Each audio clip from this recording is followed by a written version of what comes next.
The last thing Alara knew was fire. It was a greedy, consuming fire, born not of accident but of precise, cruel intention. She remembered the searing heat as the volatile sun-spark crystals detonated, the roar that swallowed her screams, and the way the reinforced doors of her inner sanctum, doors only Kaelin knew how to seal from the outside, had glowed cherry red before buckling. But more painful than the flames was the final, fragmented conversation she had heard, her ears sharpened by a lifetime of alchemical work, even as she suffocated. Through the blistering air, Kaelin's voice, smooth as polished glass, had cut through the chaos. A tragic accident, Finn. Her ambition finally outstripped her caution. The ether core schema was too pure, too unstable. She was always too brilliant for her own good. Then, a woman's voice, cold and familiar, Lady Seraphine. It is a loss, to be sure, but her work must not die with her. You understand the schema, Kaelin. You can stabilize it. For the good of the guild. For the good of Valyrium. The betrayal was a poison sharper than any she had ever distilled. Kaelin, her partner, the man she had trusted with her secrets and her heart, had not just stolen her life's work, he had lit the pyre himself to please his new patron. The memory was a brand on her soul.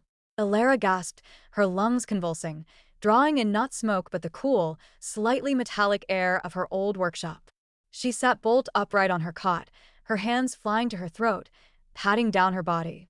No wounds. No seared flesh. The rough spun wool of her blanket was real beneath her fingers. The familiar, comforting sense of dried moon moss, ground dragontooth root, and simmering quicksilver filled the room. My workshop. My old cot in the back room. Disorientation warred with visceral memory. The phantom heat of the flames still licked at her skin. She swung her legs over the side of the cot, her body younger, less weary. The chronic ache in her shoulder from hours of precise alembic work was gone. Impossible, she whispered, her voice a rasp. The door to her chamber creaked open, and Lyanna, her young apprentice, peered in, her face pale and eyes wide with anxiety. Mistress Alara, you're awake. Are you unwell? You cried out in your sleep. Alara stared at the girl. Lyanna's hair was still tied in a practical, messy braid, not the severe, elegant knot she would later adopt.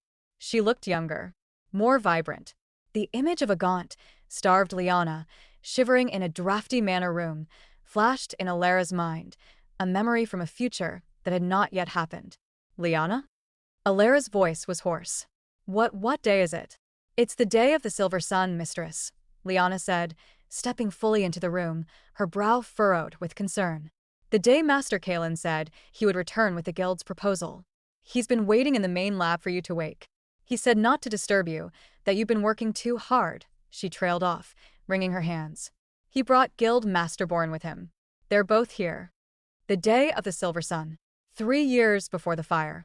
The day everything changed. The day Kaelin had convinced her to merge her independent workshop with the powerful alchemists' guild of Ethelberg. He had painted a picture of shared success, of resources and reach, of building an empire together. She, foolishly, trustingly, had agreed. That agreement had been the first step in handing him the keys to her kingdom and, ultimately, the torch for her funeral pyre. A cold, hard clarity settled over Alara, quenching the last of the phantom flames. This was no dream. It was a second chance. A reckoning. Finn. Alara asked, her voice steadying. At his post by the main entrance, as always, Lyanna replied. He's been tense since they arrived. Of course he has, Alara thought. Finn, with his shadow magic and preternatural awareness, had always been suspicious of Kaelin's easy charm and guild politics. She had dismissed his concerns before, chalking them up to a guard's natural protectiveness. Now, she knew he had seen the serpent in the garden long before she had. Help me dress, Lyanna, Alara commanded, her tone leaving no room for argument.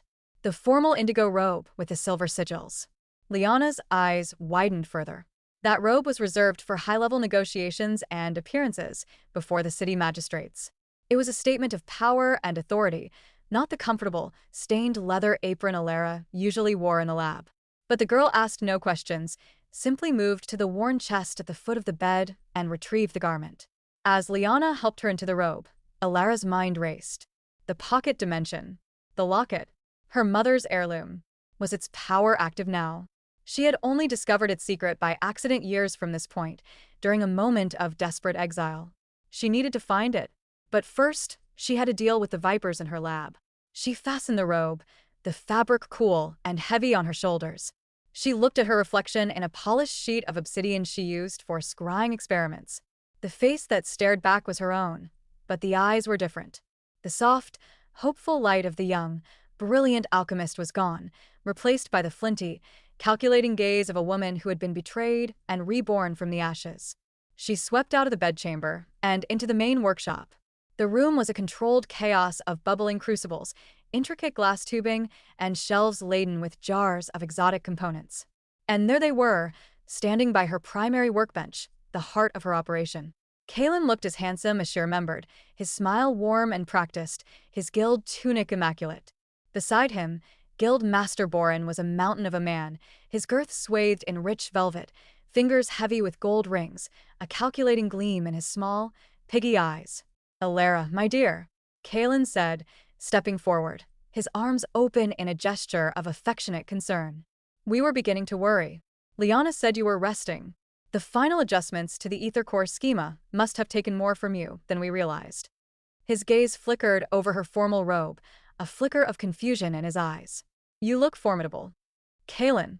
"Master Boren," Alara said, her voice neutral, her posture rigid. She did not step into his embrace. Her eyes scanned the room and found Finn standing in the shadows near the door, his arms crossed, his gaze fixed on Kalen. Their eyes met for a fraction of a second, and a silent understanding passed between them. Finn straightened almost imperceptibly, his stance shifting from watchful to ready. "We are here on a day of great opportunity, Mistress Alara," Boren boomed, his voice filling the workshop. "Kalen has shown us the potential of your ether core. A revolutionary design, but it needs the muscle of the guild. Our forges, our distribution networks, our political influence. Together, we can make it the beating heart of Valyrium's future." Kalen picked up the thread, his tone soothing, persuasive. "It's what we always dreamed of, Alara. No more scraping for materials. No more fighting for contracts. We'll have a full wing at the guild hall. You can focus purely on research, on perfection. We can build our legacy together." The words were the same. The promises were the same. They had once filled her with excitement. Now they sounded like a death sentence. She saw the future he described with brutal clarity, her gradual sidelining, her name being erased from the patents, her work becoming theirs, and finally, her being deemed an inconvenient, unstable liability. She walked slowly to her main workbench, her fingers trailing over the cool, polished wood. She stopped before a complex schematic of the ether core, the original, flawless version she had designed, not the one Kalen would later stabilize with costly, inefficient components. "A legacy," she repeated softly, not looking at them. "Yes," Kalen said, a triumphant smile playing on his lips. He thought he had her. "Our legacy." Alara turned to face them.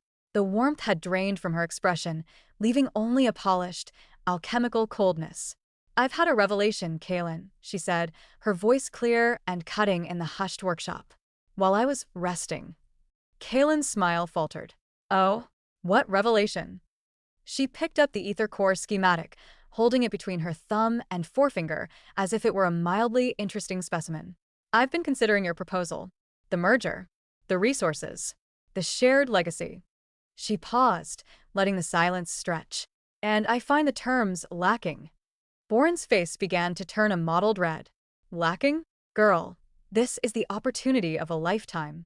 "My lifetime," Alara corrected him, her gaze unwavering. "My work. My schema." She looked directly at Kalen, her eyes boring into his. "I think we should keep our operations separate. I have no interest in being a cog in the guild's machine." Kalen stared at her, his charming mask finally cracking to reveal sheer, unadulterated shock.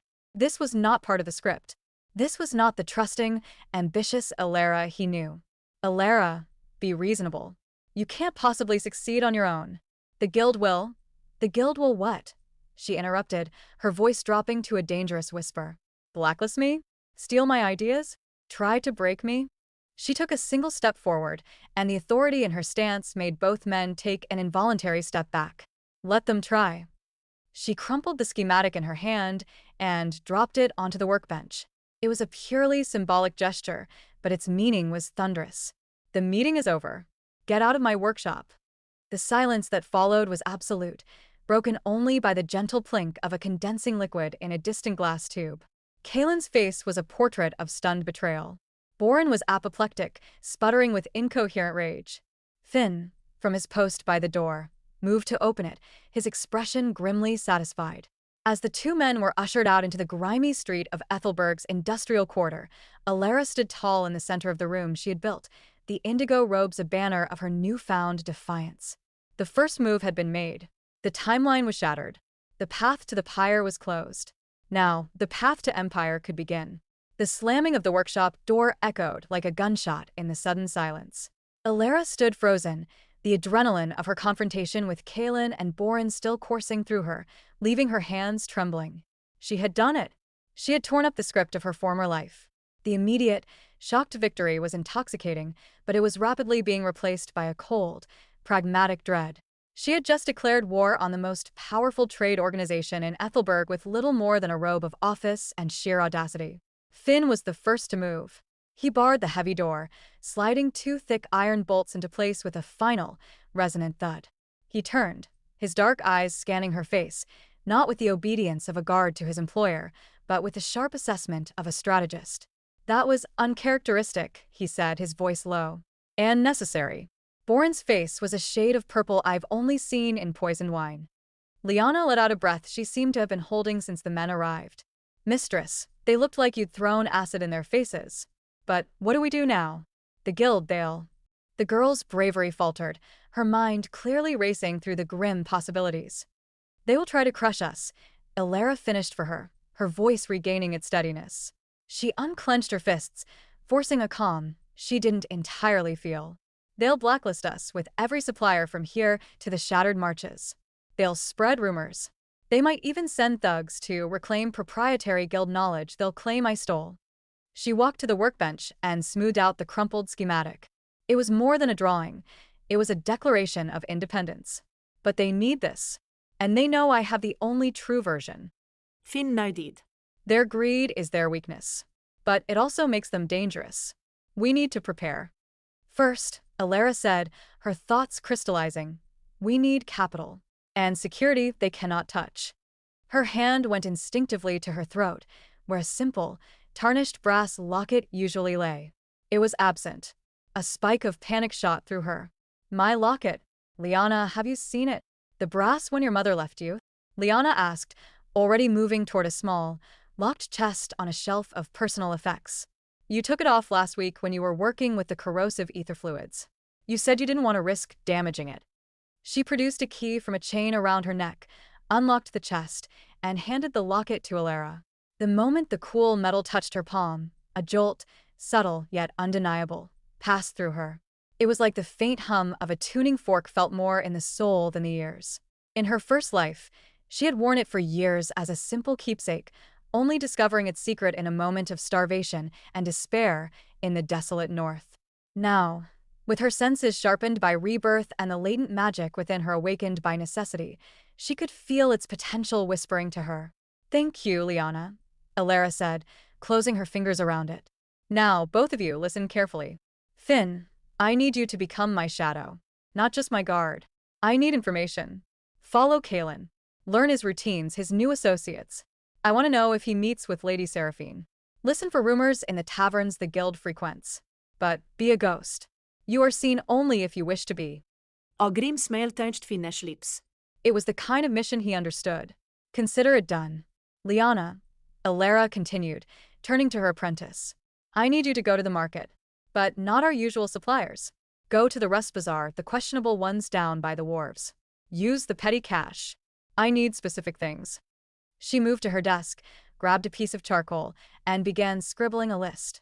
It was not a list for any known alchemical recipe. It was based on half-remembered whispers from the mentor spirit she had yet to formally meet.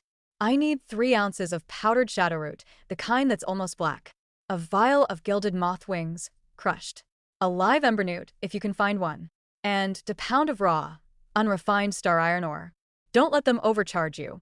Be back before dusk. Liana took the list, her eyes wide with confusion but alight with trust. Shadowroot? Star iron? These are obscure, mistress. almost theoretical. Not anymore, Elara said. Now go. Both of you. Once they were gone, Alara was alone in the vast, silent workshop. She walked to her most private chamber, a small, windowless room lined with lead to prevent magical scrying, used for the most volatile or secret experiments. She lit a single candle, its flame casting dancing shadows on the walls. She held the locket in both hands. It was unadorned, its surface etched with faint, swirling patterns that seemed to shift in the flickering light. Her mother's dying words echoed in her memory. Asterisk, when all other lights go out, this one will guide you home.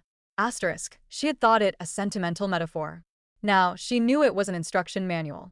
Focusing her will, she poured a trickle of her own innate magical energy into the locket, the way one might gently blow on an ember. The brass grew warm. The faint hum intensified, becoming a resonant chord that vibrated in the center of her mind. The etched patterns on the locket surface began to glow with a soft, silver light. Then, the world wavered. It wasn't that she moved. It was that a doorway opened in the fabric of reality itself. Before her, superimposed over the lead-lined wall, was a space. It was small, no larger than a generous wardrobe, and shrouded in a misty, twilight gloom. The air that drifted from it was cool and dry, smelling of old parchment and ozone. Asterisk, the pocket dimension. Asterisk, it was real. And it was accessible. Tentatively, she reached out a hand. Her fingers passed through the shimmering boundary, without resistance. She picked up a spare crucible from her desk and pushed it into the space. It vanished from her hand and appeared within the gray expanse, sitting neatly on what seemed to be an ethereal shelf. A wave of exhilaration, so powerful it made her dizzy, washed over her. This changed everything. Security, logistics, secrecy. Problems that had seemed insurmountable moments ago were now trivial. She could hide her most valuable materials, her research, even herself if necessary. But as she marveled at the spatial wonder, a new presence made itself known. The mist within the pocket dimension coalesced, swirling into a vaguely humanoid form, a wisp of smoke and memory, with eyes that shone like ancient stars. Ah, a voice echoed, not in the room, but directly in her consciousness.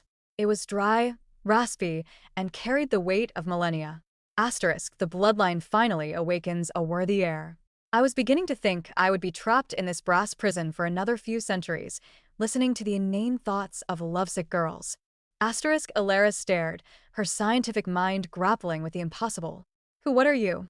Asterisk, I am the echo of the first artificer, a fragment of consciousness bound to this locus by your many greats-grandmother. You may call me mentor. And you, child, are in a great deal of trouble. Asterisk, the spectral form gestured with a misty hand, as if encompassing the workshop and the city beyond. Asterisk, the vultures are circling. Your defiance was splendidly theatrical, but it has merely hastened the timeline of your impending ruin. Asterisk, you saw that. Asterisk, I see what you see. I hear what you hear. I have been a captive audience to your life, Alara. Your brilliance, your trust, your remarkably poor taste in partners. Asterisk, the spirit's tone was brutally frank. Asterisk, Kalen is a hollow man who paints himself in the colors of others' achievements. He does not have the spark to truly understand your ether core. The version he and that glutton-born will produce will be a lumbering, inefficient beast. It will fail. And when it does, they will come for you with knives, blaming the original designer for its flaws.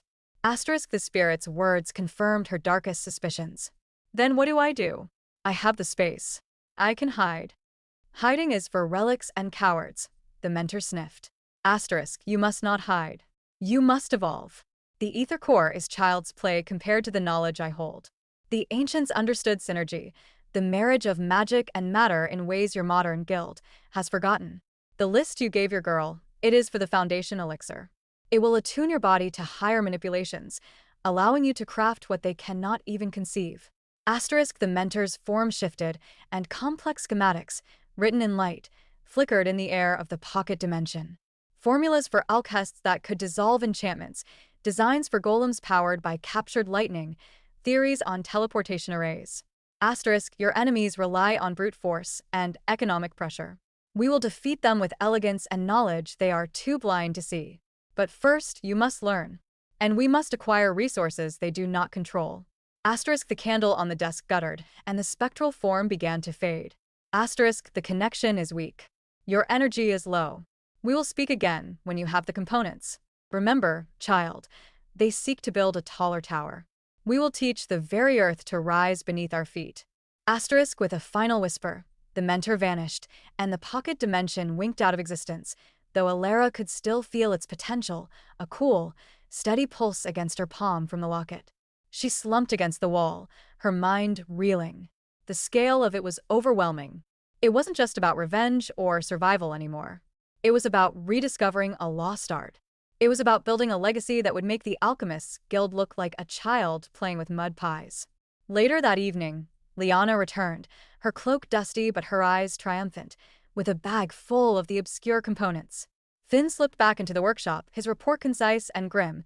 Kalen had gone straight to Seraphine's estate, and guild guards were already asking pointed questions about Alara's suppliers at the more reputable markets. As Alara looked at her two loyal companions, the first ingredients of her new foundation laid out before her, she felt a grim determination settle in her soul. The locket was not just a refuge. It was an arsenal, and the war for the soul of Valerium's magic had just begun. The blow fell with the predictable, brutal efficiency of a headsman's axe. It started at dawn the next day. Finn was the first to see it, his form a silhouette against the grimy window of the workshop's second-floor storage room. "They're here," he said, his voice flat. Alara joined him, looking down into the mist-choked street. A guild enforcer, clad in the distinctive gray and blue tunic, stood across the way, not even attempting to hide his presence. He was methodically stopping every cart and pedestrian that approached their door, having a quiet, firm word with each one. Alara didn't need to hear the conversation to know its content. Asterisk, the Alchemists Guild has revoked its sanction of this establishment. Any business conducted with Alara the Alchemist is now considered a violation of guild law. You understand the consequences. Asterisk, Liana returned from her morning errand to the baker, her face pale and empty-handed. "He turned me away, mistress," she whispered, her voice trembling with a mixture of fear and indignation. "Old man Hemmet. He sold us bread for 3 years. He wouldn't even look me in the eye. Just shook his head and pointed to the guild's seal newly pasted on his doorframe. This was the guild's way. It wasn't a frontal assault with fire and sword.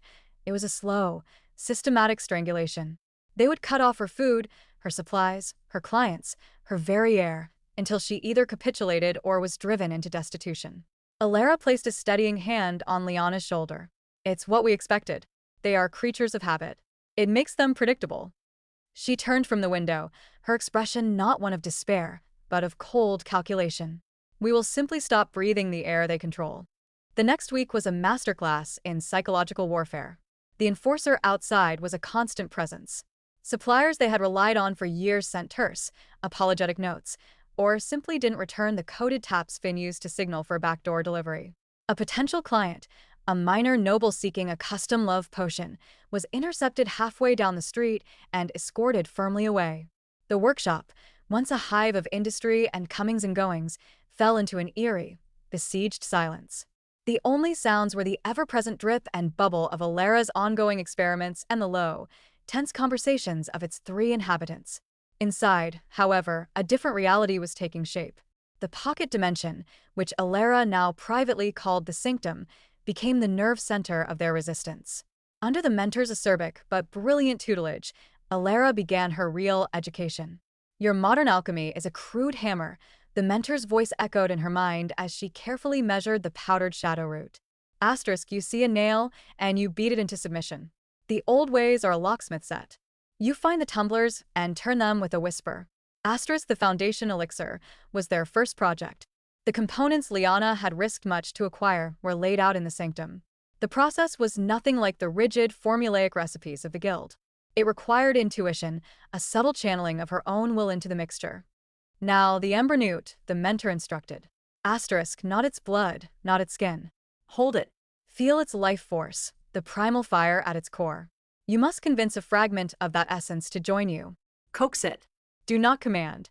Asterisk, Alara held the squirming, warm-blooded lizard in her hands, closing her eyes. She pushed past her scientific urge to dissect and analyze, and instead reached out with her senses as the mentor guided. She felt it, a tiny, bright spark of elemental heat, a will to live and bask in the sun.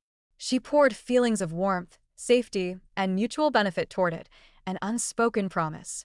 The newt stopped struggling.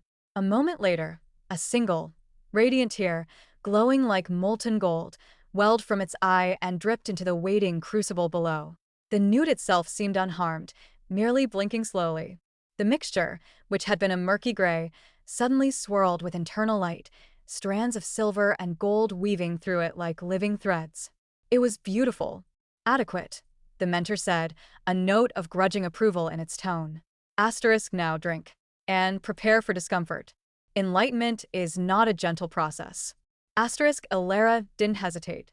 She downed the elixir in one gulp. It tasted of lightning and cold stone. For a moment, nothing happened. Then, a fire ignited in her veins.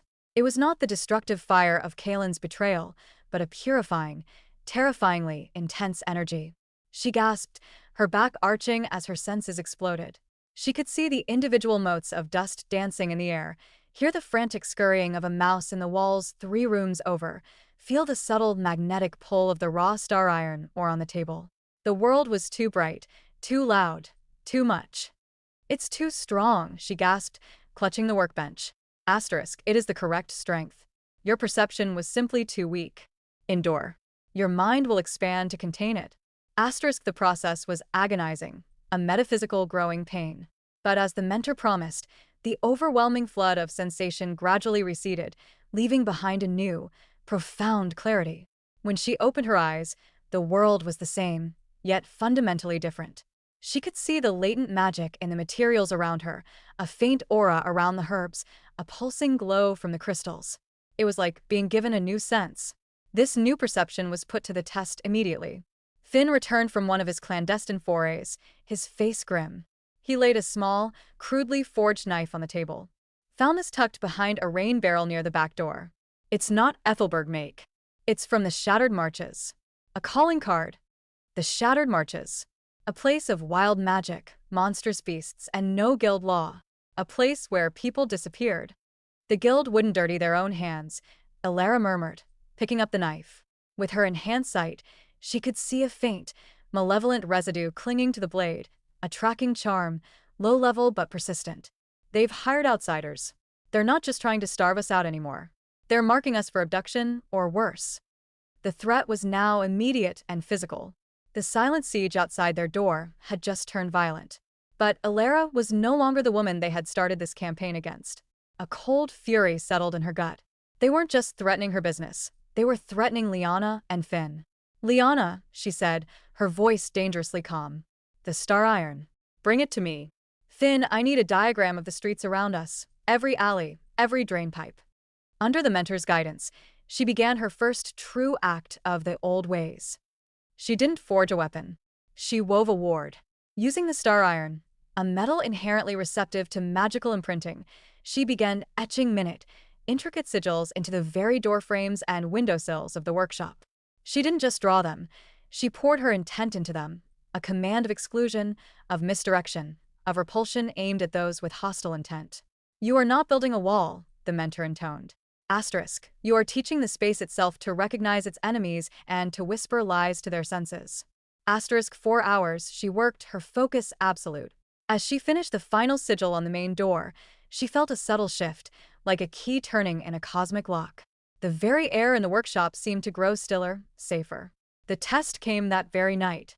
Finn, watching from the shadows, saw 3 rough-looking men with the telltale scars and tattoos of marchers approach the workshop. They moved with a predatory confidence, the lead man pulling out the same kind of crude knife Finn had found.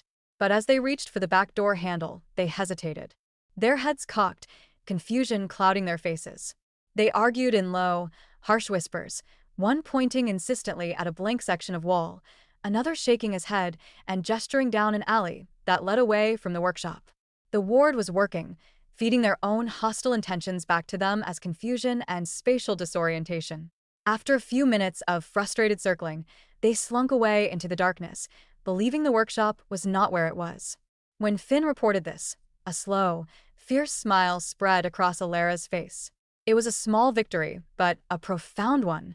They had not fought with steel, but with knowledge. They had not been stronger, but smarter. She stood in the center of her warded workshop, the silent, invisible noose of the guild lying useless around a building that had seemingly vanished from the perception of her enemies. She was an exile in her own city, but she had carved out a sovereign territory. The guild thought they were isolating a vulnerable woman. They were, in fact, cornering a sorceress in her sanctum, and she was just beginning to remember her spells. The next move was hers, and her gaze was turning away from the gilded cage of Ethelberg toward the wild, untamed potential of the shattered marches. The failed abduction attempt changed the calculus entirely. The guild's strategy had evolved from economic suffocation to targeted violence. The warded workshop was a formidable defense, but it was a stationary one. They were trapped in a gilded cage of their own making, and Illyria new cages, no matter how well fortified, eventually became tombs. They will not stop with hired thugs, Finn stated, his voice low as he sharpened his twin daggers with a rhythmic shhhk. The sound was a grim counterpoint to the gentle bubbling of a new, opalescent solution Illyria was preparing. The marchers are persistent. They'll report the failure, and the guild will send something less subtle. An accidental fire. A corrupted water source. Boren has the resources to make our lives here untenable. Liana looked up from the intricate metal filigree she was weaving, her hands stilling. So we run? The question was laced with a tremor of fear, but also a spark of anticipation. We do not run, Illyria corrected, her gaze fixed on the swirling liquid in her flask. With her enhanced perception, she could see the magic binding the components, a delicate lattice of silver energy. We reposition. We are a single, brilliant flame in a city that wishes to snuff us out. We will move to a land of tinder, where our spark can start a wildfire. She set the flask down and unrolled a large, heavily annotated map of Valerium. Her finger traced a path north and east, away from the sprawling, orderly grids of Ethelberg, into a region depicted with jagged mountains, treacherous swamps, and the stark label, the Shattered Marches. The Marches? Liana's eyes widened. But it's lawless. The stories beastmen, rogue mages, ruins that swallow people whole. Precisely, Illyria said, a faint, hard smile touching her lips. No guild law. No guild influence. Just raw, unregulated resources, and people who value results over seals and signatures. It is the perfect place to build something new. The plan was audacious, but the sanctum made it feasible. Over the next 48 hours, they worked with frantic, focused energy. The workshop was systematically dismantled. Every alembic, every crucible, every rare ingredient, every scrap of research, every gold coin from their dwindling reserves was packed, not into crates, but into the ever-expanding pocket dimension. The mentor had guided Illyria in a simple ritual, using the residual energy from the foundation elixir to stretch the sanctum's boundaries. It was now the size of a large storage cellar, a silent, weightless treasure trove hanging from a tarnished locket. They took only what they could carry on their backs for appearances: bedrolls, worn traveling cloaks, and packs filled with mundane supplies. To any observer, they looked like exactly what the guild wanted them to be: a broken alchemist and her two loyal retainers, fleeing the city in disgrace with little more than the clothes on their backs. Their departure from Ethelberg at dawn was watched. Finn spotted the guild enforcer, and likely a second, shadowy figure in a nearby rooftop. Let them watch. Let them report the tale of their humiliating retreat. The journey was a brutal education. The well-paved imperial roads gave way to muddy, rutted tracks. The air, once thick with coal smoke and industry, grew cold and sharp, carrying the scent of pine and damp earth. The civilized world fell away behind them, replaced by a landscape of breathtaking, untamed majesty and constant, low-grade danger. It was on the third day, as they navigated a narrow pass through the foothills of the serrated peaks, that the theory of the marches became a violent reality. A guttural roar echoed off the canyon walls, and a creature unlike anything in Ethelberg's bestiaries emerged from the treeline. It was a gordusk, a massive, boar-like beast the size of a small pony, with tusks like curved scimitars and eyes burning with mindless rage.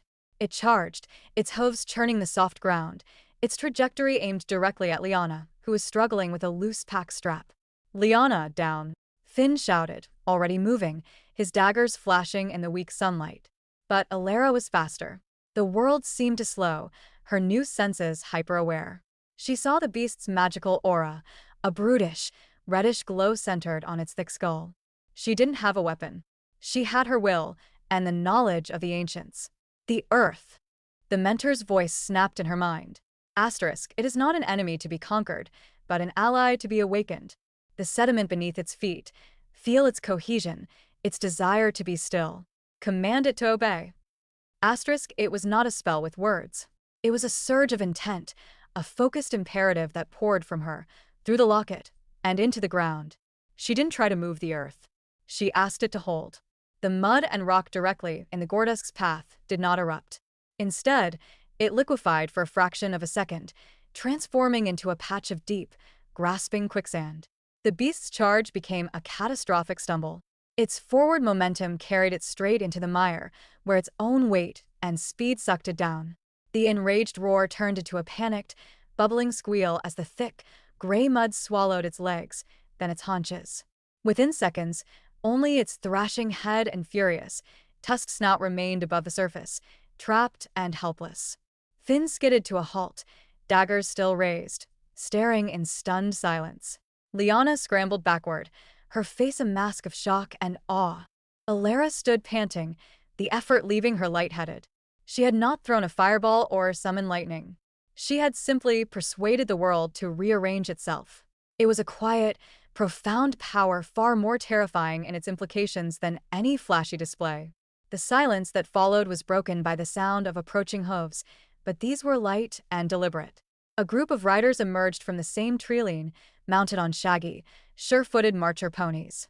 They were a stark contrast to the polished city guards. They wore leather and furs, their faces weathered and marked with ritual scars and tattoos.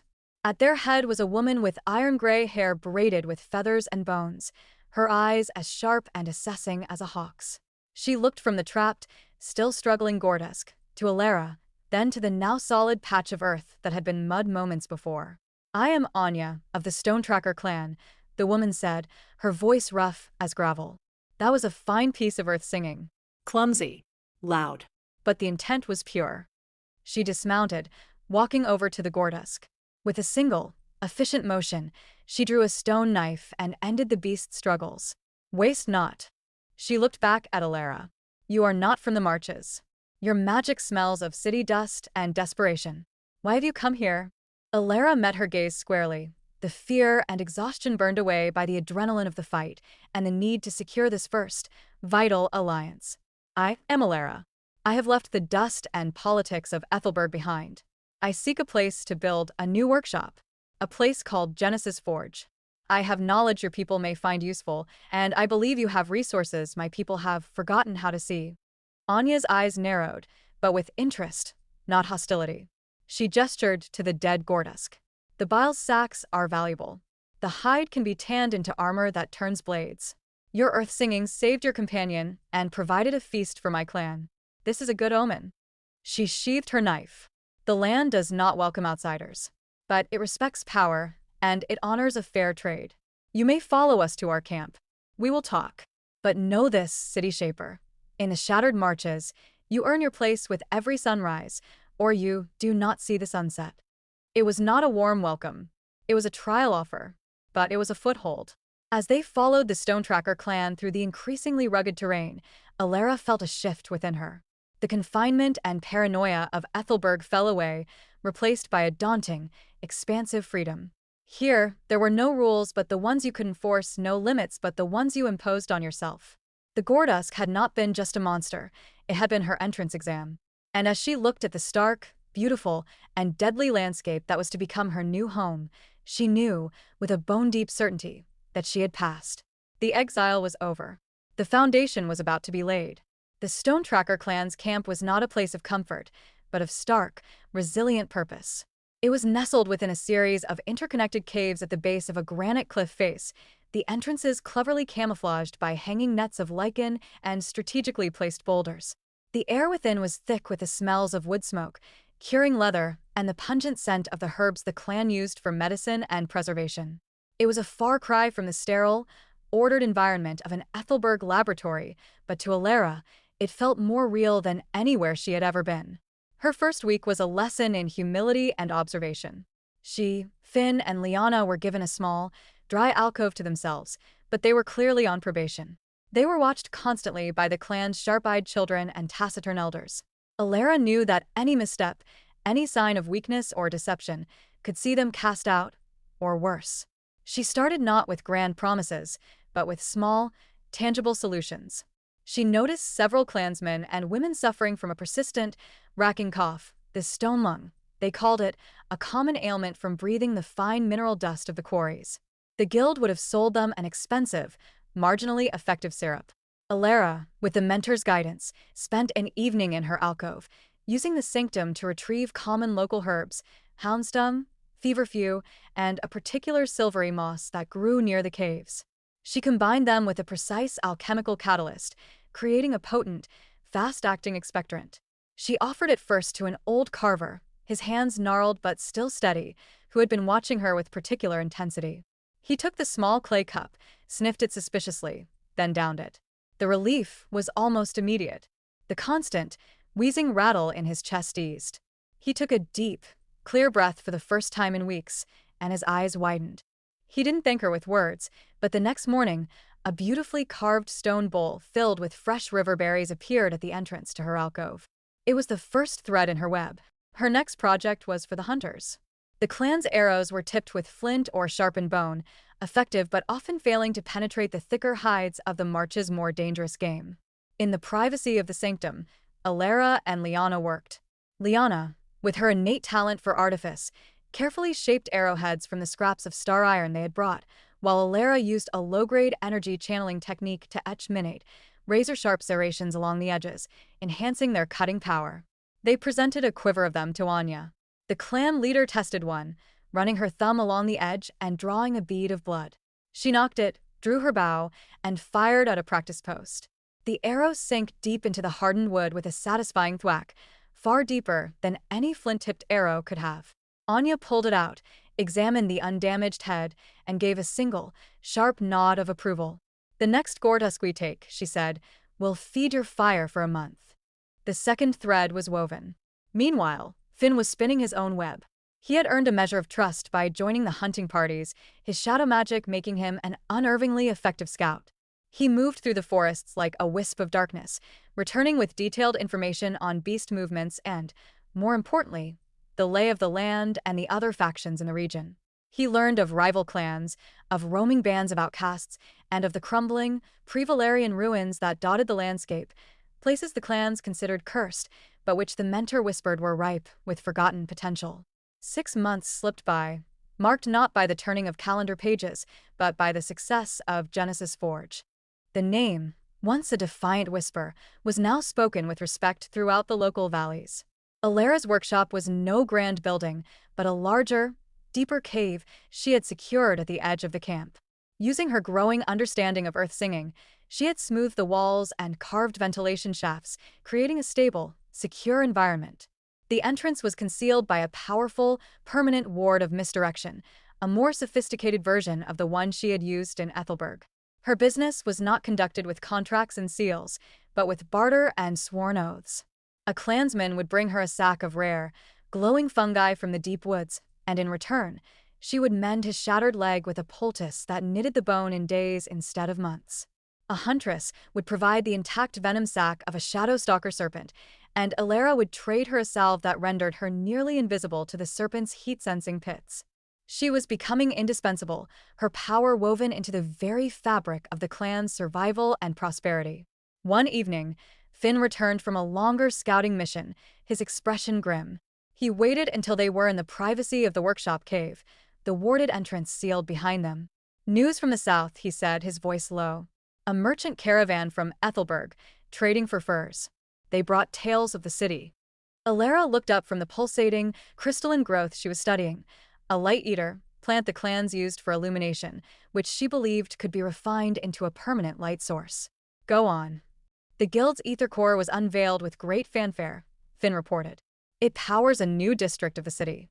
But the merchants said the lights flicker. The cost for the crystal fuel has tripled. There was an incident. A core in a noble's mansion overheated and exploded. No one was killed, but the damage was extensive. People are starting to whisper. They're calling it Kalen's folly." A cold, sharp smile touched Alara's lips.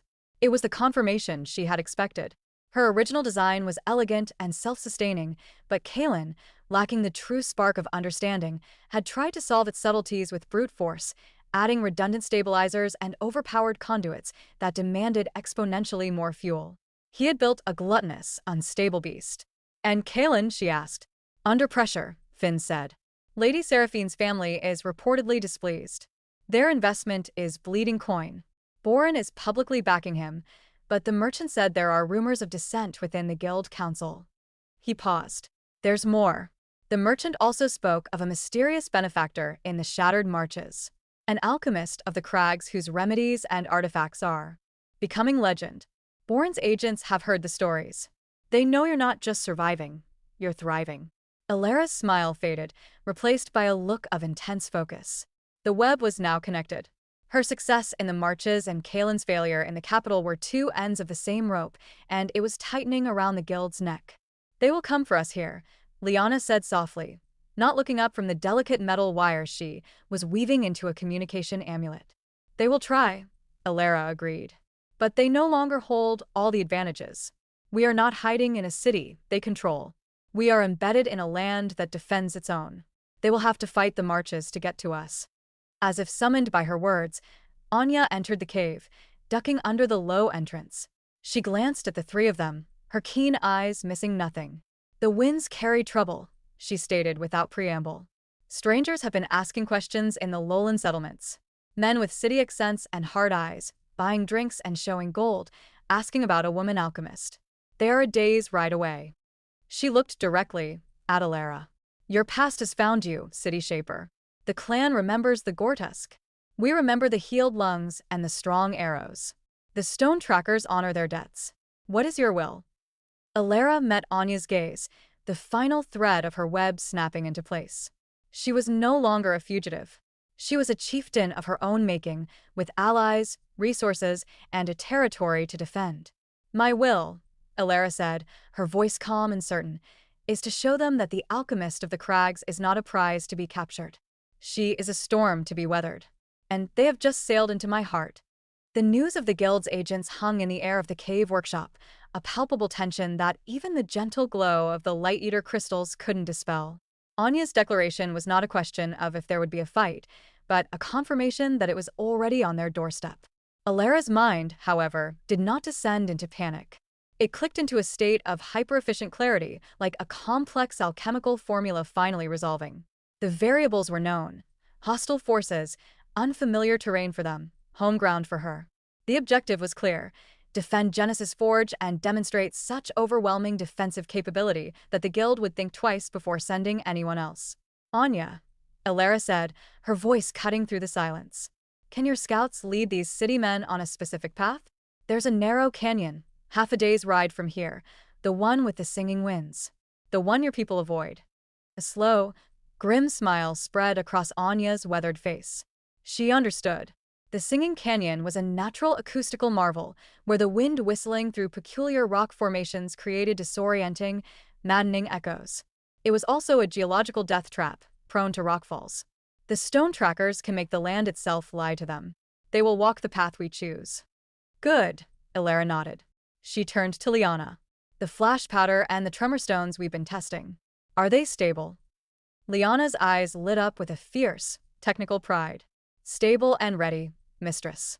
The flash powder is keyed to a bright, silver light. It will be 10 times brighter than the sun in that confined space. The tremor stones just need the final trigger sigil etched. Then it's time for field test. Alara's gaze finally settled on Finn. You and Anya's best hunters will be the shepherds. Herd them into the canyon. Liana and I will be the gatekeepers. The plan was set in motion with the quiet efficiency the marches demanded. Finn and a hand-picked group of stone tracker hunters, their forms blending into the gray rock and gnarled trees, slipped out of the camp to become phantoms in the wilderness. Their task was not to engage, but to observe, manipulate, and guide. They left false trails, subtle signs that would lead the guild agents, a group of 5, according to Anya's scouts, armed with city-forged steel and crossbows, toward the mouth of the Singing Canyon. Meanwhile, Alara and Liana worked with frantic precision. The tremor stones were not bombs in the conventional sense. They were small, dense nodules of stone, intricately carved with sigils that gathered and stored kinetic energy.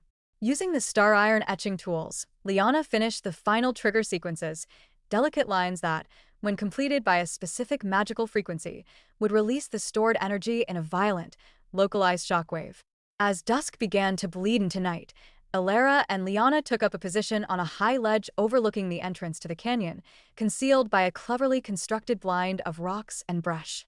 Below, the canyon was a deep gash of shadow, the wind already beginning its eerie, melodic howl. It wasn't long before they came. The guild agents moved with a professional wariness, but their city-bred instincts were a liability here. They were loud, their armor clinking, their boots scuffing on stone. They paused at the canyon entrance, arguing in low, tense voices. The lead agent, a hulking man with a scar across his jaw, pointed into the darkness, his voice carrying on the wind. Tracks lead this way. It's a trap. Has to be. So we go around? Lose days? Boren wants the girl, and he wants her schematics. We're not going back empty-handed. Another snapped. The scarred man grimaced, then nodded. Fine. Stay sharp. Crossbows loaded. Any sign of magic, you put a bolt in it. They moved into the canyon, their forms swallowed by the gloom. Elara waited, counting their steps in her mind. When the last of them had passed the halfway point, she nodded to Liana. Liana, her hands steady despite the adrenaline, took a small, polished silver disc from her pack. It was a focusing lens. She aimed it at the first cluster of tremor stones they had hidden among the scree on the canyon floor. She channeled a tiny spark of her own energy through it. The effect was instantaneous and terrifying. A deep thump echoed through the canyon, not loud, but felt in the bones. The ground beneath the agent's feet shuddered violently. A section of the canyon wall, pre-weakened by Finn's team, sheared away in a roar of dust and tumbling rock, not to crush them, but to block their path forward. Panicked shouts were ripped away by the now screaming wind. What was that? Earth magic. We're pinned. Before they could regroup, Elara acted. She didn't use a lens. She simply pointed a finger, her will flowing through the locket, and completed the trigger sigil on the second cluster of stones, directly behind them. Another deep, percussive thump. More rock tumbled, sealing the canyon entrance. They were trapped in a stretch no longer than 100 yards, the disorienting winds whipping around them.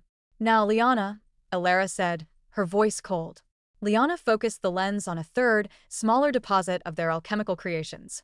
There was no sound this time, only a sudden, silent detonation of pure, actinic white light. It was as if a star had been born inside the canyon. The agents screamed, clawing at their eyes, their night vision utterly obliterated.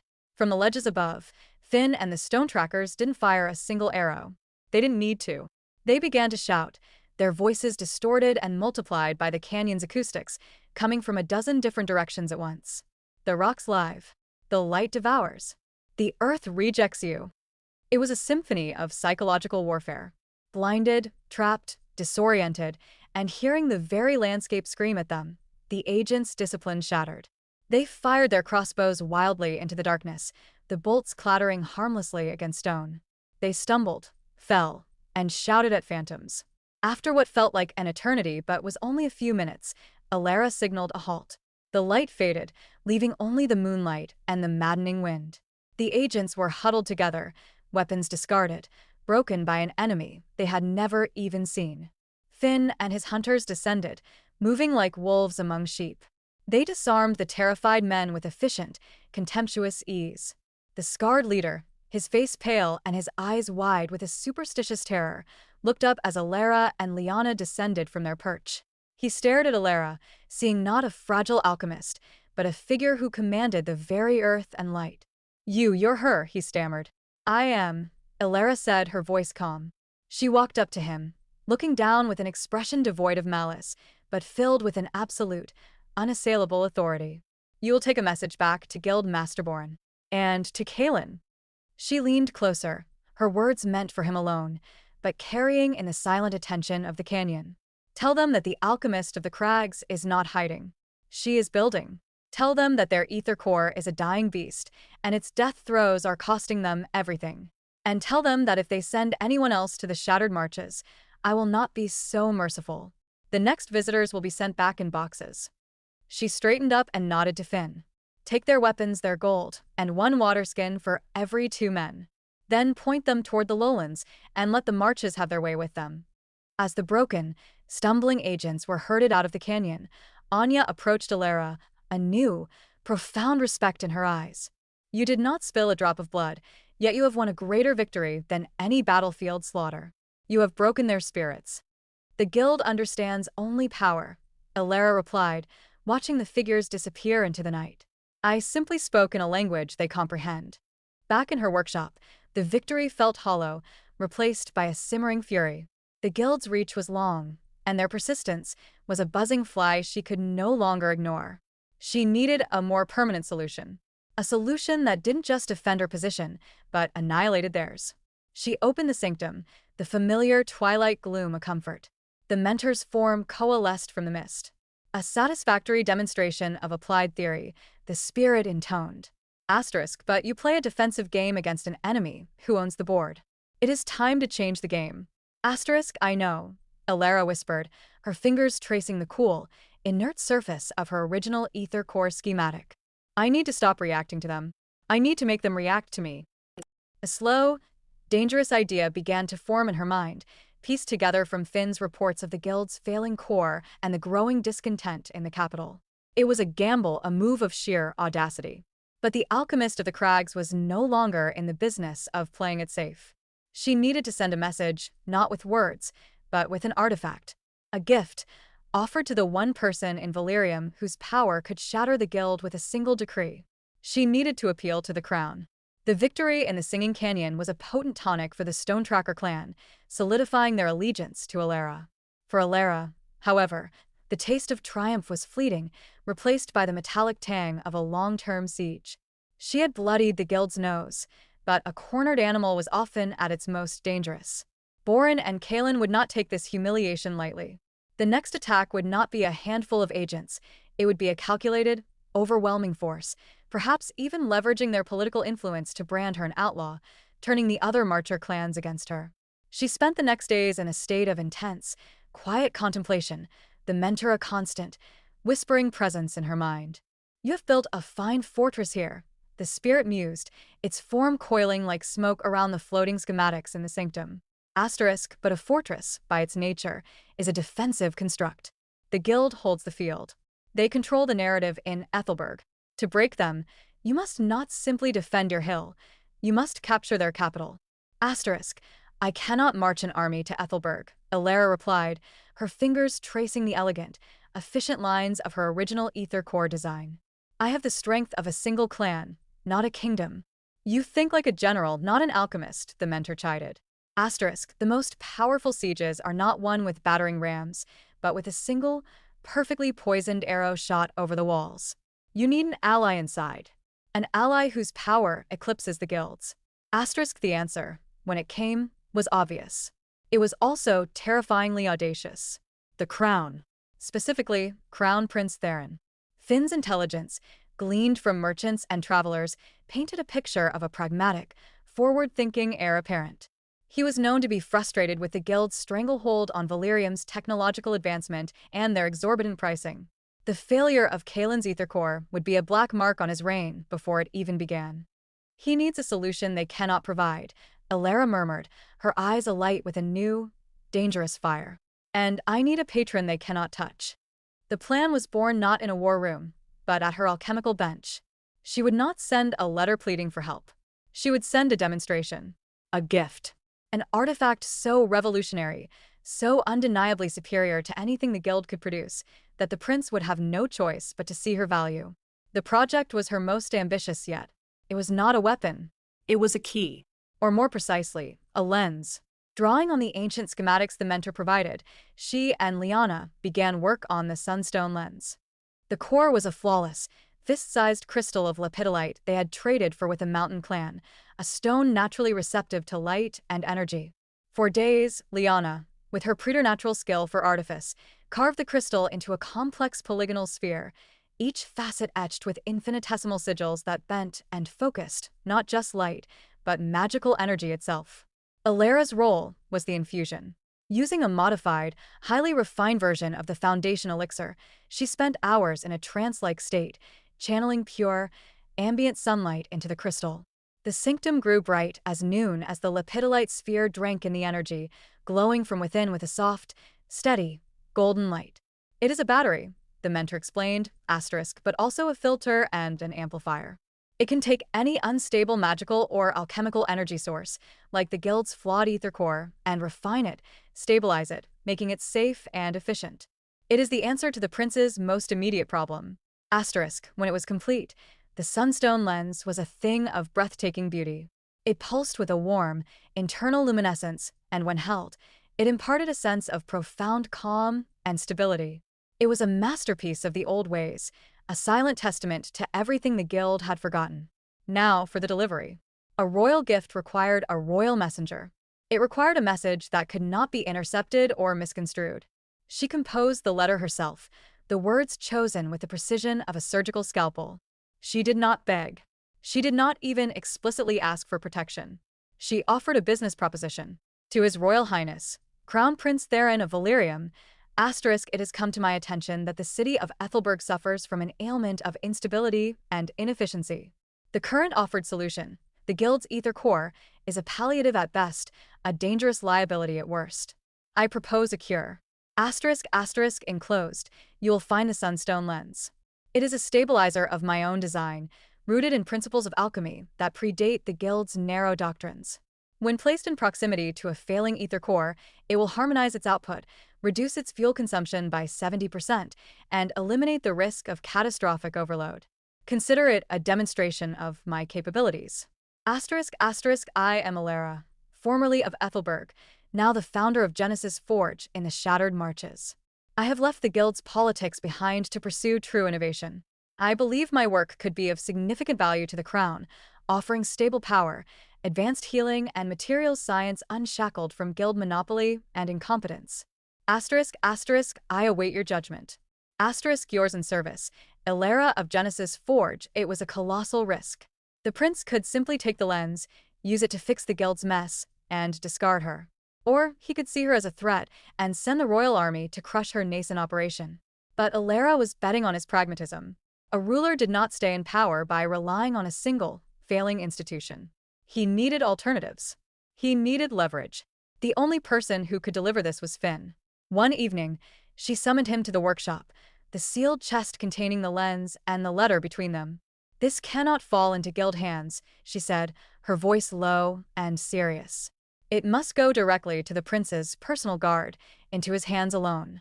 It is the most dangerous mission I have ever asked of you. Finn looked at the chest, then at her, his dark eyes unreadable. The palace is a different kind of wilderness, but every wilderness has its trails. He hefted the chest. It was lighter than it looked. I will see it done. His departure was as silent as his presence.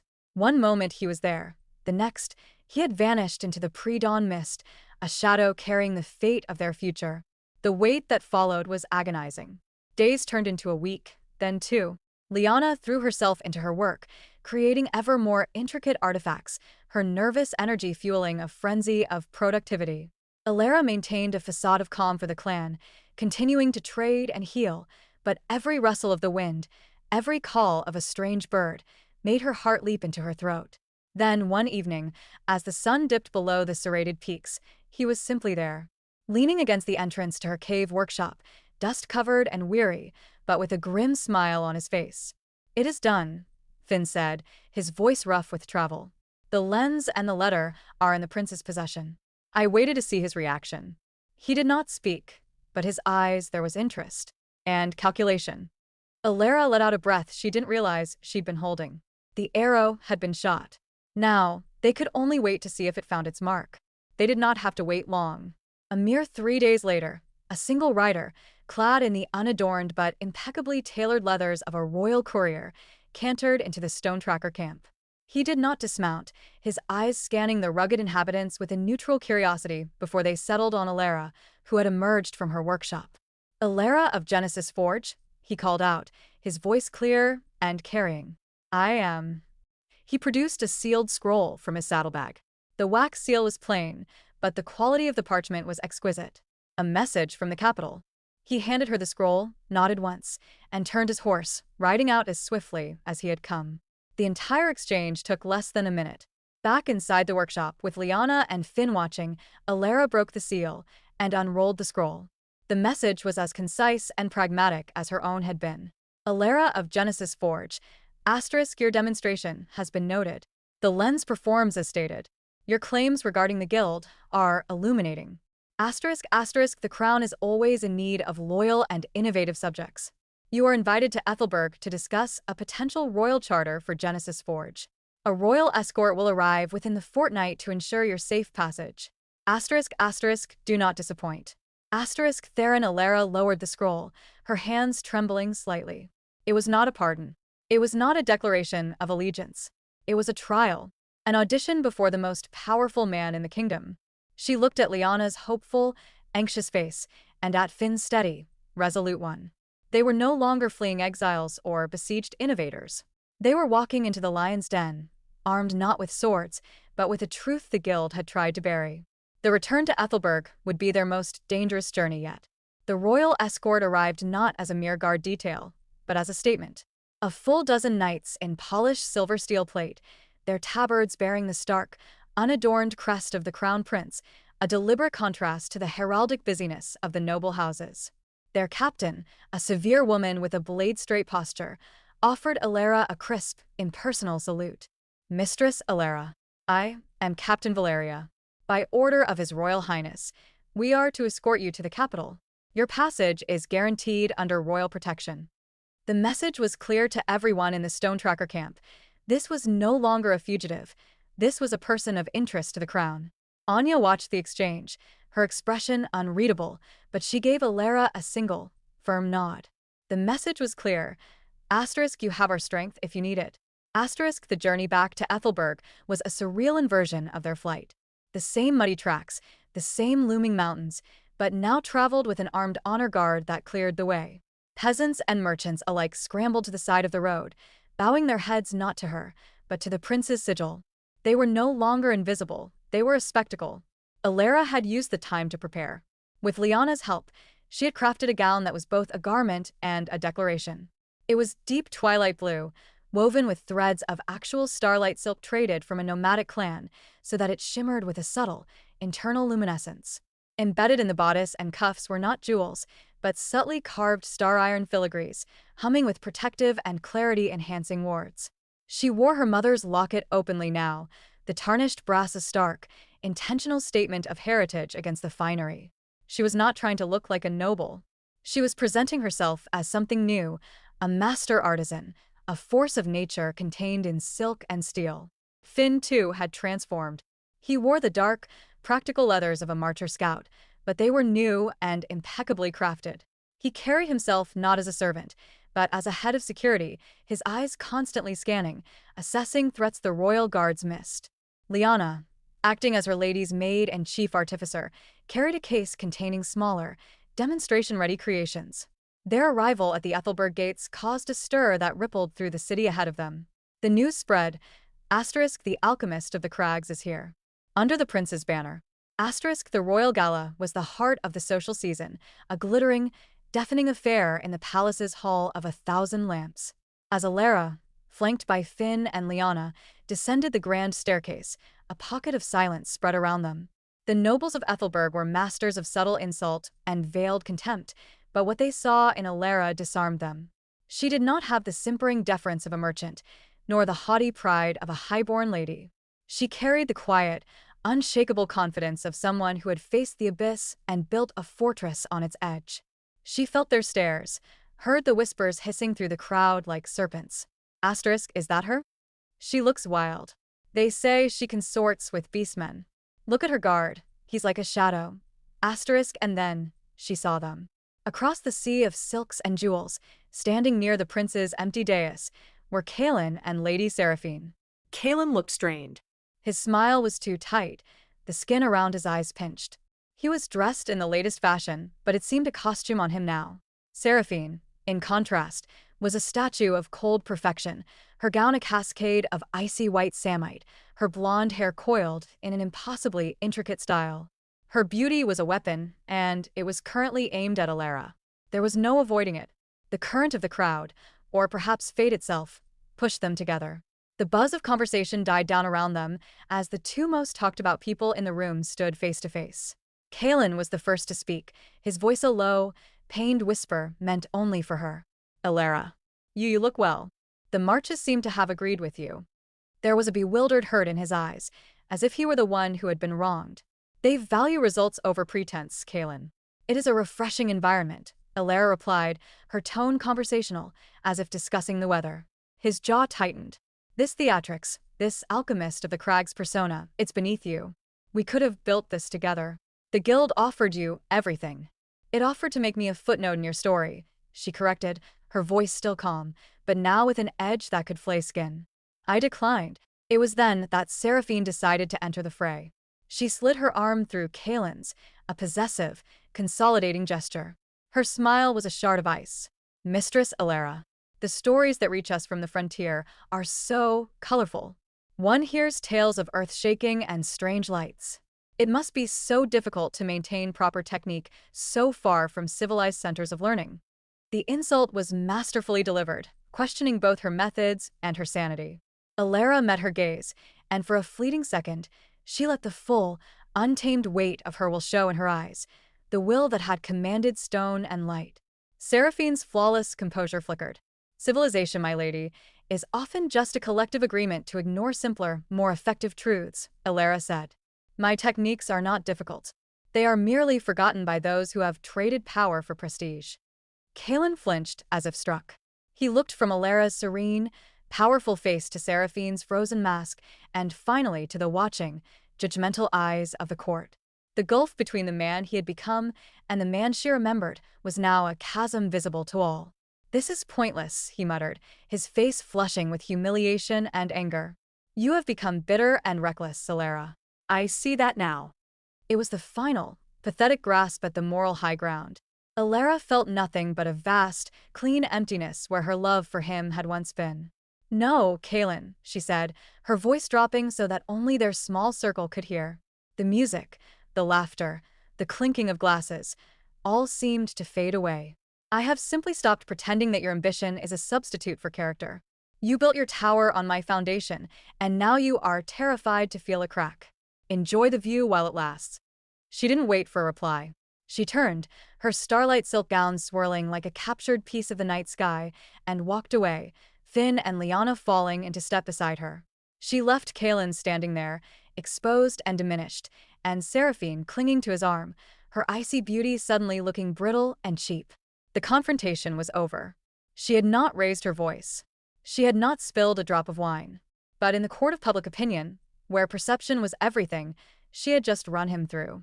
The whispers that followed her now were different. They were tinged with a new, wary respect.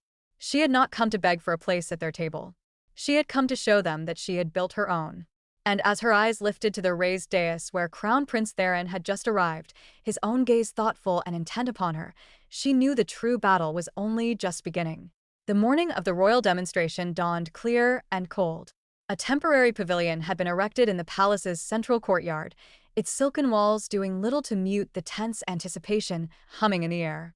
On a raised platform sat Crown Prince Theron, his expression neutral, flanked by his advisors and a contingent of keen-eyed royal artificers. Before him, the audience was a living map of Valyrium's power structure, glittering nobles, stern military commanders, and at the center of it all, the bloated, self-satisfied bulk of the Alchemist's Guild, with Master Borin and a pale, tense Kalen at its head. Alara stood at her own designated station, a simple wooden table that held a few, carefully selected items from the sanctum. There was a second, perfected ether core, no larger than a grapefruit, humming with a quiet, stable energy. Next to it lay the sunstone lens, pulsing softly. Liana stood ready by a covered apparatus, while Finn positioned himself at the edge of the crowd, his gaze a constant, sweeping thread assessment. This was not a scientific symposium. It was a trial by combat, fought with gears and glyphs instead of swords. Prince Theron raised a hand, and the murmuring crowd fell silent. The crown is always seeking paths to a stronger, more prosperous Valyrium, he began, his voice carrying easily. Innovation is the lifeblood of empire. Today, we witness a potential new course for that bloodline. Guild Master Borin, you may begin. Borin rose, his smile unctuous and wide. He gestured to a large, cumbersome device shrouded in a blue velvet cloth. Your Highness, honored guests, behold, the culmination of the Guild's generations of research, the Mark II Ether Core. With a flourish, his assistants pulled the cloth away. The core was impressive in a brutish way. It was a complex interlocking of polished brass and glowing crystal, the size of a small barrel, but its hum was deeper, less stable than Alara's. It powered a series of bright lamps and a small, circulating water feature on the table before it. For months, this core has provided flawless, potent energy to the eastern wing of the palace itself. Borin proclaimed, a testament to guild reliability and power. Alara said nothing. She simply watched, her enhanced senses picking up the subtle, discordant frequencies within the core's energy field. It was a straining beast, held together by sheer force of will and over-engineering. The mentor's voice was a whisper in her mind. Asterisk, the cracks are not in the metal, but in the resonance. It is a song about to break into a scream. Asterisk, Borin's demonstration continued, growing more elaborate. He channeled power to heat a cauldron of water until it steamed, then to a series of magnetic lifts that hoisted iron bars. With each feat, the core's hum grew more strained, the lights flickering almost imperceptibly. Kalen watched, his knuckles white where he gripped the table. Then, it was Alara's turn. She did not grandstand. She simply placed her small, elegant ether core on the table. Its gentle, unwavering hum was a stark contrast to the guild's straining machine. She powered a single, brilliant lamp that cast a pure, white light. Efficiency, Your Highness, she said, her voice clear and carrying, not brute force. She then picked up the sunstone lens. And stability. She walked calmly over to the guild's Mark II core. Borin's smile faltered. What are you doing? He snapped. Demonstrating the true purpose of my gift to the crown, Alara replied. She held the lens near the shuddering guild core. Instantly, the erratic hum smoothed out. The flickering lights steadied. The core's output, which had been wavering at a dangerous 90% capacity, dropped to a cool, stable 60%. A ripple of astonishment went through the crowd. The lens does not just stabilize, Alara announced, turning to the prince. It reveals the truth of the design. The guild's core is fundamentally flawed. It consumes 3 times the fuel my design requires for the same output. It is a danger to itself and everything around it. Borin was purple with rage. Lies. Slanderous trickery. You are disrupting a sanctioned guild demonstration with your heretical devices. It was then that Liana stepped forward. With the prince's permission, she said, her voice surprisingly steady. She unveiled her apparatus, a complex series of crystal orbs and copper wires. This is a resonance imager. It renders magical and alchemical energy signatures visible. At a nod from Theron, she activated it. A shimmering field of light appeared in the air between the 2 stations. The energy from Alara's core was a single, cohesive ribbon of silver, flowing with elegant precision. The energy from the guild's core, even with the lens stabilizing it, was a chaotic, sputtering mess of conflicting colors, like a nest of angry serpents. The evidence was undeniable. Borin, seeing his life's work and his power crumbling before him, snapped. This is an outrage. A setup. His eyes, wild with panic and fury, found Kalen. Now. Do it now. Kalen, his face a mask of torment, hesitated for a split second. Then, with a grimace of self-loathing, his hand darted beneath the guild's table. He triggered a hidden mechanism. A deafening crack echoed through the courtyard as a failsafe device inside the Mark II core overloaded. It wasn't meant to cause a large explosion, but to release a contained, volatile chemical agent, a thick, green, acidic smoke designed to destroy the core's internal components and erase the evidence of its flaws. It was the ultimate sabotage, a scorched earth policy to deny Alara her victory. Pandemonium erupted. Nobles screamed and scrambled back as the corrosive vapor began to billow out, eating into the table and floor. The royal guards surged forward, but they were too late to stop the cloud from spreading toward the prince's dais. But Alara had anticipated this. She had seen the desperation in their eyes.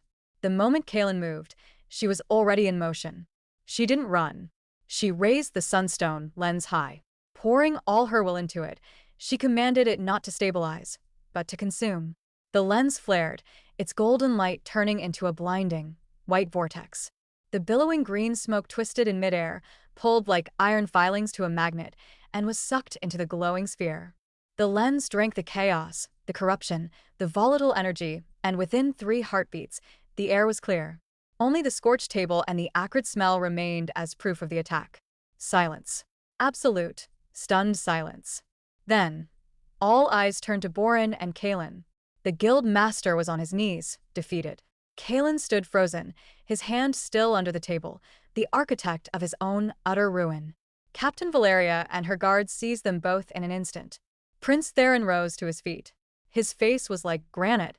He looked at the captured men, then at Alara, who stood calm and unyielding, the now gently pulsing lens still in her hand.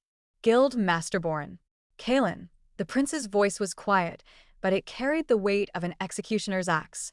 You have not only failed the crown. You have attempted deception, sabotage, and endangered the lives of this court. This is not mere incompetence. This is treason. He turned his gaze to the assembled nobles and guild members, his judgment falling upon them all. The royal charter for the Alchemists Guild is hereby suspended, pending a full audit of its practices and leadership. His eyes finally settled on Alara. Mistress Alara. It seems the crown is in need of a new, more trustworthy partner for its technological future. Genesis Forge will have its charter. See that your standards never fall to this. As Borin and Kalen were dragged away, Kalen's eyes met Alara's one last time. There was no anger left in them, only a hollow, bottomless shame. He had sought to cast her into the darkness, and in the end, he had only succeeded in making her the brightest light in the kingdom. The demonstration was over. The guild was broken. And as Alara stood in the sudden silence, she knew the victory was complete, but the work of building a new future for Valerium had only just begun. The fall of the Alchemists Guild was not a single, crashing event, but a swift, systematic dismantling. In the days that followed the disastrous demonstration, the Royal Guard moved with surgical precision.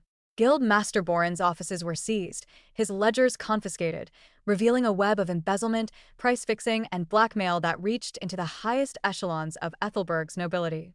Borin himself, stripped of his velvets and rings, was charged with treason and imprisoned in the same dark dungeons he had once threatened to cast Alara into. Kalen's fate was less dramatic, but, in its own way, more damning. He was not charged with treason, but with gross negligence, fraud, and the attempted sabotage of a royal inquiry. His sentence was not execution, but the complete and public revocation of his guild membership and a permanent ban from practicing alchemy within the borders of Valerium. His name, once whispered as the rising star of a new age, was now a byword for incompetence and betrayal. Lady Seraphine's family, smelling the stench of ruin, publicly annulled their engagement with a tersely worded statement in the court circular. He became a ghost in the city he had sought to rule, a man stripped of his identity, his wealth, and his patron, left with nothing but the hollow echo of his own ambition. Alara did not attend the sentencings. She felt no triumph in their downfall, only a cold, clean finality, like a surgeon sealing a wound. The past was a country she had left behind. Her gaze was fixed on the future. The royal charter for Genesis Forge was more than a permit. It was a revolution. It granted her a tract of land in the Shattered Marches, officially ceded by the crown, with full autonomy and the exclusive right to develop and distribute alchemical and artifice technology for the kingdom. The guild's monopoly was shattered.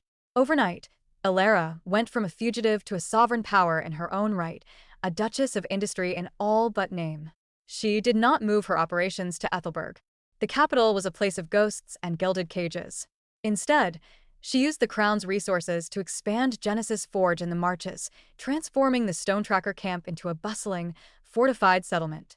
Stone and timber buildings rose alongside the caves, housing forges, laboratories, and a growing community of artisans, engineers, and alchemists who flocked to her banner, tired of the guild's stifling orthodoxy.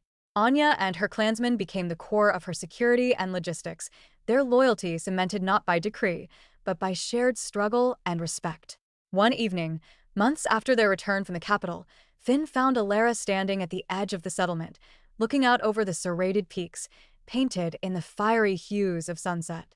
The air was cold and clean, filled with the sounds of construction and the distant calls of marcher beasts. "A messenger from the capital," Finn said, handing her a sealed report. "About Kalen." Alara broke the seal and skimmed the contents. It was brief. Kalen, unable to find work or face the contempt of the city, had attempted to flee to a distant province. He had taken up with a band of traveling charlatans, peddling fake elixirs. The report ended with a single, stark sentence. Asterisk, he succumbed to a fever in a roadside ditch outside a minor trading post. There was no one to claim the body. Asterisk, she felt a faint, distant pang, not of grief, but of pity for the bright, promising young man he had once been, and for the wasted potential. She let the parchment fall from her fingers, the wind catching it and carrying it away into the vast, indifferent wilderness. He's gone, she said softly. Finn stood beside her, a solid, silent presence. The past is dead. You have built the future. She looked at him, truly looked at him. In the dying light, his usually guarded features were softened. He had been her shadow, her sword, her most unshakable ally. He had never asked for anything, never wavered, never looked at her with anything but unwavering faith. "What do you want, Finn?" she asked, the question hanging in the twilight air. All of this, it's as much yours as it is mine. You could have your own land, your own title." He turned to her, his dark eyes holding hers. "I have everything I want," he said, his voice low and certain. "I have a purpose. I have a home." He paused, and the space between them seemed to shrink. "I have you." It wasn't a declaration of passion, but something deeper, more foundational. It was a statement of fact, as solid and unshakable as the mountains around them. Alara reached out, her fingers brushing his. It was a simple touch, but it felt like the closing of a circuit, the final, missing piece of a grand design settling into place. Together, they walked back to the heart of Genesis Forge. The Great Hall was alive with activity. Liana was at the center of it, demonstrating a new, self-regulating furnace to a group of wide-eyed apprentices, her hands moving with confident grace. She was no longer a timid girl, but a master artificer in her own right, her genius finally unleashed. Alara stopped at the entrance, watching the scene. The clang of hammers, the smell of ozone and hot metal, the vibrant tapestry of clansmen and city-born craftsmen working side by side. It was the empire she had dreamed of. Not one of conquest and subjugation, but of creation and collaboration. The mentor's voice, which had guided her for so long, was quieter now, a satisfied hum in the back of her mind. Asterisk, the seed has become the forest.